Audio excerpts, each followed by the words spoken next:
Est-ce que vous avez trop de séries en cours? Est-ce qu'il vous est impossible de les finir malgré les années qui passent et les livres qui prennent la poussière dans vos bibliothèques? Est-ce que vous avez un petit manque de motivation à terminer ces sagas où il vous reste juste un tome? Si c'est le cas, si vous vous reconnaissez dans ce que je viens de dire, ne vous inquiétez pas, j'ai ce qu'il vous faut avec le challenge Serial Série Starter. Coucou tout le monde, j'espère que vous allez bien et bienvenue dans cette vidéo présentation du challenge ultime pour terminer vos sagas, le Serial Série Starter. Il revient pour sa 4e édition, plus en forme que jamais, pour vous motiver à avancer et terminer les séries qui traînent dans vos bibliothèques. Pour vous donner un petit exemple, quand j'ai fait la première édition du challenge en 2023, j'avais plus d'une centaine de séries en cours. Je pense que je serai jamais pas choquée de ce nombre-là. Et maintenant, donc en 2026, à l'heure où je filme cette vidéo, j'en suis à 81 séries en cours. C'est toujours beaucoup, mais c'est quand même moins. Donc pour moi, ça montre l'efficacité du challenge dans mon cas et je pense que ça peut vous aider vous aussi. Donc comme l'an dernier, il va se dérouler du 1er au 30 avril et vous aurez compris le but, je pense, faire diminuer le nombre de nos séries en cours. Donc c'est un challenge qui fonctionne avec un système de points à comptabiliser tout au long du mois et au fur et à mesure de vos lectures. Vous gagnez 2 points si vous lisez une suite de séries, 5 points si vous terminez ou si vous abandonnez une série, parce que un abandon ça la retire aussi de votre pile à lire, 3 points si vous vous mettez à jour dans une série, parce que avec toute la bonne volonté du monde, on ne peut pas finir si l'auteur ou l'autrice n'a pas fini de l'écrire. Et par contre, il y a moins 2 points si vous commencez une nouvelle série, parce que c'est un petit peu contre-productif. 2 petites précisions, les points sont cumulatifs. Par exemple, si vous lisez un tome de plus qui vous permet de terminer une saga, vous avez 2 points plus 5 points, donc en tout 7. Et si vous faites une relecture, ça vaut 0 point parce que c'est un livre que vous avez déjà lu, donc ça ne change rien au niveau de l'avancée des séries que vous avez à faire. Ensuite, à la fin du mois, vous pourrez comptabiliser vos points et voir dans quelle catégorie, quel niveau de dévoreur de séries vous rentrez. Alors le premier niveau, c'est 1 à 10 points, un vrai serial série starter. Les finir, ce sera pour une autre fois. Donc vous êtes très bon pour commencer des séries, et les finir, c'est un petit peu plus compliqué. De 11 à 20 points, petit sérivore. Tu te laisses un peu déborder par les séries, mais c'est si dur de résister. Je vous comprends. Ensuite, de 21 à 30 points, un pro de la série, tu ne te laisses pas envahir. Et enfin, le top niveau, 31 à 40 points et plus, un expert séritologue, rien ne te fait peur, rien ne t'arrête. Donc si vous arrivez à ce niveau-là, c'est que vraiment, vous avez tout donné pendant le challenge. Alors je vous mettrai les templates avec les points, avec les niveaux, mais aussi un pour présenter votre pile à lire, pour faire vos suivis de lecture et votre suivi de points. Tout ça sera disponible en barre d'infos. On a aussi un Discord de discussion pour échanger sur nos lectures, se motiver. Je peux vous donner parfois certaines informations sur des reading sprints que je vais organiser. Donc ça aussi, le lien est en barre d'infos et c'est ouvert à toutes les personnes participantes. Il y a quelques petites exclusivités Patreon pour ce challenge, notamment un bingo que je crée, des imprimables. Ça, c'est une nouveauté de cette année. Et puis, on a aussi, ça c'est le truc que j'adore faire parce que c'est là que je lis le plus, genre vraiment, un readathon d'un week-end. Donc pendant toute une fin de semaine, il va y avoir des reading sprints 1 à 2 fois par jour pour nous permettre de lire et d'avancer nos séries un maximum. Et c'est intense, mais c'est aussi vraiment très fun, je trouve, de consacrer autant de temps à la lecture comme ça. C'est trop bien. Donc si jamais ce petit programme de challenge vous tente, si vous aussi vous voulez reprendre le contrôle sur les séries qu'il y a dans votre pile à lire, n'hésitez pas à rejoindre le challenge, à participer ce mois d'avril au Serial Série Starter et à me dire en commentaire quelles seraient les séries et les livres que vous aimeriez lire pendant le mois. N'hésitez pas aussi à partager cette vidéo s'il y a d'autres personnes dans votre entourage qui ont besoin d'un petit coup de pouce pour finir leur série. Et si vous voulez, vous pouvez aussi partager vos piles à lire sur Instagram ou sur YouTube, ça me fait toujours très plaisir d'aller voir ça. Voilà qui fait un petit peu le tour de la présentation du challenge. Bien sûr, si vous avez des questions, n'hésitez pas à les mettre en commentaire. J'essaie d'être claire et concise chaque année, mais du coup c'est possible que j'oublie des choses, donc vraiment n'hésitez pas. Et je vais passer à la deuxième partie de la vidéo qui va être la présentation de ma pile à lire, ou peut-être plutôt pioche à lire, parce qu'il y en a beaucoup de livres pour le challenge. Cette année, ma première priorité du challenge, ça va être de me consacrer aux séries du projet Ça suffit, donc un projet que je partage avec vous sur toute l'année, où on décide de séries qu'on veut prioriser et avancer. Et je vais être honnête, ça fonctionne pas beaucoup cette année pour moi. L'an dernier, j'étais plus sérieuse. Et là, ça marche pas trop. Donc je vais vous montrer les séries qui sont concernées et je vais vraiment essayer au mois d'avril de me focaliser sur elles. Ça va vraiment être celle que je vais essayer de privilégier au maximum. Donc je vous ai déjà parlé de toutes, je vais y aller rapidement. Il y a la saga des Rivières de Londres de Ben Aronovich. Et je les ai lus il y a tellement longtemps que je sais même pas si j'aimerais toujours. Donc déjà, premier test. Deuxième test, est-ce que j'ai besoin de reprendre du début parce que ça fait des années et des années que j'y ai pas touché, c'est possible aussi. Je suis à peu près sûre que j'ai lu les 3 premiers. Peut-être que j'ai lu le 4e ou peut-être pas. En tout cas, il est là. Et j'ai la suite. On est sur des enquêtes paranormales. Donc urban fantasy, c'est quelque chose que j'adore. Et à Londres. En fait, précisément, j'aime quand on est dans notre monde et qu'il y a une branche de la police ou des forces de l'ordre qui est consacrée en secret aux enquêtes paranormales. C'est très précis, mais j'aime beaucoup. Et c'est ça qui m'avait accroché avec cette série, donc je voudrais absolument la reprendre cette année. Et là, c'est le boost dont j'ai besoin. Le prochain, à quoi ça sert que je vous le montre, vous le savez. C'est Brandon Sanderson. Au moment où je filme, le mois de mars n'est pas encore fini, donc je garde espoir de lire le tome 1 de Justicière au mois de mars. Je vais vraiment essayer. Et dans ce cas, j'aimerais enchaîner avec la suite au mois d'avril. J'ai quand même déjà lu un Sanderson pour le moment, donc on n'en est pas à 0, mais c'est le seul. C'est le seul du projet, ça suffit. Oh, oh, oh, le projet. Mon petit Terry Pratchett. J'ai dit que je voulais en lire un par saison. Mois d'avril, c'est au printemps. Et j'en ai pas lu en hiver. Donc, quand je vous dis que ça va pas, ça va pas. J'ai ensuite Iron Gold de Pierce Brown, donc le 4e tome de Red Rising. J'avais adoré la première trilogie, mais je les ai lus il y a plus de 5 ans, je pense, et j'ai jamais continué. Mais là, je blâme un peu l'auteur, c'est parce que il y a eu une grosse coupure entre les tomes, et du coup, j'ai un petit peu lâché prise. Je vais essayer de me reprendre. Et enfin, les sagas. Là aussi, j'espère pouvoir en lire au moins un d'ici la fin du mois de mars. Je l'ai noté dans ma pile à lire du mois, mais on verra. C'est des graphiques, donc vraiment... 0 excuse, en plus j'en ai que 2 pour être à jour avec les parutions, donc ça me ferait beaucoup de points. Donc voilà pour les projets Ça suffit specials. Maintenant, tout le reste. Alors dans la catégorie suite générale, j'en ai 2, je pense que je n'ai pas en papier.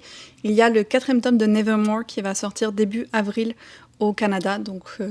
je vais essayer de le lire de suite, celui-là. Et il y a le nouveau tome de Veronica Speedwell aussi, qui était une de mes anciennes séries du projet Ça suffit, qui a super bien fonctionné. Et lui, il sort fin mars, où il vient de sortir, mais je l'ai réservé à la bibliothèque, donc j'espère juste le recevoir à temps. C'est une série que j'aime beaucoup lire en livre audio. Ah oui, que je n'ai pas papier, il y a aussi... Alors celui-là, je dois dire, c'est pas vraiment une priorité, mais je pense que ça pourrait être une bonne lecture détente. Le 1er tome de Kitty Collins.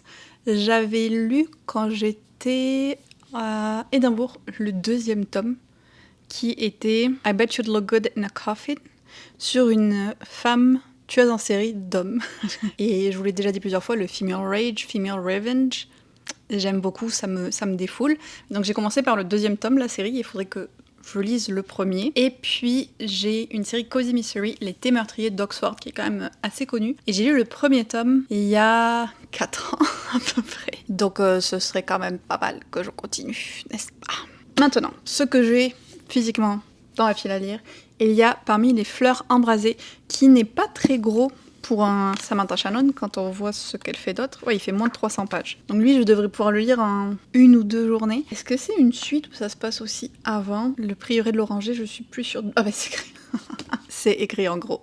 2 ans avant Le Prieuré de l'Oranger. Donc après Un jour de nuit tombée, avant Le Prieuré de l'Oranger. Voilà. J'ai aussi, qui vient de sortir ici, en tout cas il a dû sortir en France il y a quelques temps, Meurtre en famille, le tome 6 du Club des amateurs de romans policiers. Petit cozy mystery qui se lit aussi très rapidement. Je pense que j'avais d'ailleurs lu le tome 5 l'an dernier pour le Serial Série Starter 2025. J'aimerais avancer dans ma série de romances des frères Bergman, donc Everything for You. Je vous en avais parlé rapidement dans mon vlog à la recherche d'une romance 5 étoiles. Il n'avait pas été sélectionné.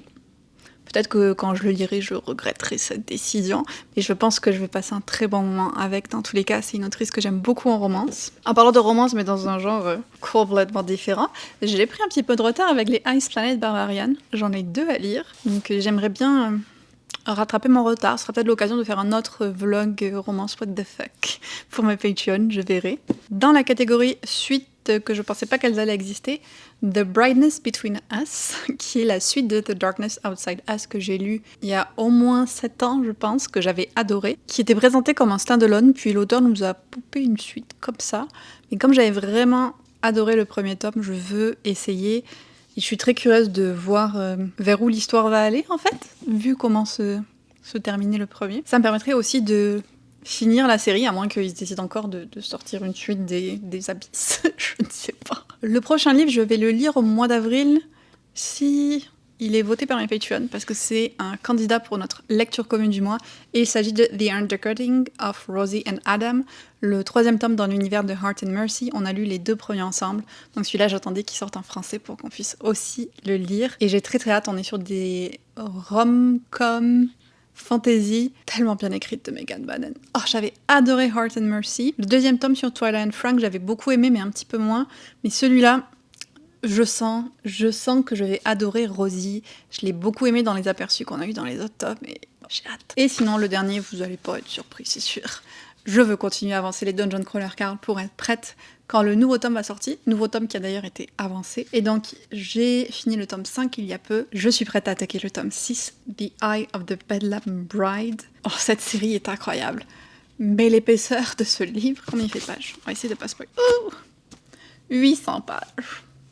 Je les lis en audio, mais ça va être long. Ça va être long. Ça, c'est pour les romans, mais bien sûr, j'ai aussi des graphiques de prévus pour le channel. Vous pouvez tout à fait en intégrer dans votre pile à lire, bien entendu. Et les graphiques, c'est un peu plus compliqué parce qu'il y en a plusieurs que je veux vraiment essayer de lire avant la fin du mois de mars. Donc c'est possible qu'au moment où j'attaque le challenge, ils soient déjà lus, mais je vais quand même vous les présenter au cas où, parce que je veux lire beaucoup de choses, hein, mais la réalité me rattrape. Alors c'est intéressant parce que quand je préparais cette vidéo, je suis retournée voir ma liste de toutes mes séries en cours. Et comme je vous dis, il y en a 80, ce qui paraît énorme. Mais en fait, sur les 81, je pense qu'il y en a 5 ou 6 que je pourrais vraiment finir. Les autres, c'est vraiment des mises à jour. Et la grande majorité, en fait, c'est des graphiques. Et je m'attendais pas nécessairement à ça, mais je me dis que c'est vachement atteignable. Donc peut-être que le mois d'avril, je vais vraiment tout donner pour lire un max de graphiques. En tout cas, c'est ce que je me dis. J'ai plusieurs livres où il me reste juste le dernier tome sorti pour me mettre à jour. Notamment Les Carnets de l'apothicaire, tome 15. Seule la mort attend la vilaine, tome 7. Même si je pense que le 8 sort dans pas longtemps. Morgana et Oz, tome 3, Les Promeneuses de l'Apocalypse, tome 7, et Spy Family, tome 15. Ceux-là, c'est vraiment mes prioritaires parce que c'est les séries que j'aime le plus lire en fait en graphique. Si je devais vous en recommander, ce serait ça là. Je les aime beaucoup et c'est d'ailleurs pour ça que c'est celle où je suis presque à jour. J'essaye de m'y tenir. Sinon, j'ai aussi le tome 4 de La Forêt Magique d'Oshigahara. Je pense que c'est le dernier, mais je suis pas sûre à 100%. J'ai aussi In the Land of Leadale, qui est une série que j'avais lue il y a très longtemps. J'avais lu les 4 premiers tomes, il me semble. C'est une jeune fille qui est dans le coma et qui se retrouve dans un univers d'un jeu auquel elle est jouée, un univers fantasy, où elle va être incarnée en elfe. Et j'avais beaucoup aimé. Mais après, j'ai pas suivi la sortie des autres tomes. J'étais à jour dans ce qui était sorti en français. Et là, j'ai vu que la suite était parue et je les ai demandés, mais on m'a envoyé juste le 7. Donc il faut que je me trouve le 5 et le 6. La bibliothèque doit les avoir, en tout cas j'espère. J'ai aussi des livres que je vous ai déjà présentés dans ma pile à lire de l'an dernier, que je n'ai toujours pas lu. Witches of Brooklyn, tome 3 et 4. Je pense que le 5e est sorti entre-temps. Witch. J'en ai lu 0 l'an dernier. J'ai honte. Peut-être un candidat pour le projet, ça suffit. Et puis, mon vœu le plus sincère que j'ai repris récemment, j'ai lu le 3e tome en début d'année, donc là j'aurai le 4 et le 5 à lire aussi. Je pense que ça me mettrait à jour. Et puis j'ai aussi Let's Play que j'aimerais continuer. Je me suis rendu compte que j'avais demandé le tome 2 en service de presse, alors qu'en fait je l'avais déjà et je l'avais déjà lu. Donc je vais demander le 3 et le 4 pour avancer parce que ça aussi j'aimais beaucoup. Donc vous voyez, je ne manque pas de choix en graphique non plus. Je vais essayer de m'établir un petit plan de match, peut-être une pile à lire prévisionnelle par semaine. Des fois j'aime bien faire ça pour essayer d'en lire un maximum, mais le tout sans me mettre la pression parce que quand même on lit pour le plaisir. Moi j'aime me challenger, me donner des défis, vous le savez, mais si vous voulez prendre le challenge plus relax, bien sûr, il n'y a aucun problème. C'est certain que je vais pas lire tout ça, c'est impossible. Je pense même si je ne dors pas pendant un mois, c'est impossible. Donc au moins j'ai des idées. On fera un petit bilan à la fin, je vous ferai un vlog lecture, c'est sûr. Si d'ailleurs il y a des titres que vous aimeriez voir dans ce vlog dédié à l'avancée d'un maximum de séries, n'hésitez pas à me le dire, que ce soit en graphique ou en romans normaux entre guillemets. Dites-moi qu'est-ce que vous aimeriez le plus voir. Et je termine donc cette vidéo ici. J'espère que vous êtes aussi excités que moi du retour du challenge Serial Série Starter. Je vous rappelle qu'il y a toutes les infos et tous les liens en barre d'infos, que si vous voulez participer au Readathon avec tous nos Reading Sprint et avoir quelques petites exclusivités, vous pouvez rejoindre les Patreons à partir du niveau Mugdoudou. C'est aussi une chouette manière de soutenir le travail que je fais sur cette chaîne. Et même si vous voulez nous rejoindre juste pour le mois d'avril, il n'y a aucun souci. Sur ce, je vous souhaite une très très bonne préparation de pile à lire pour le challenge et je vous dis à très très bientôt dans une autre vidéo.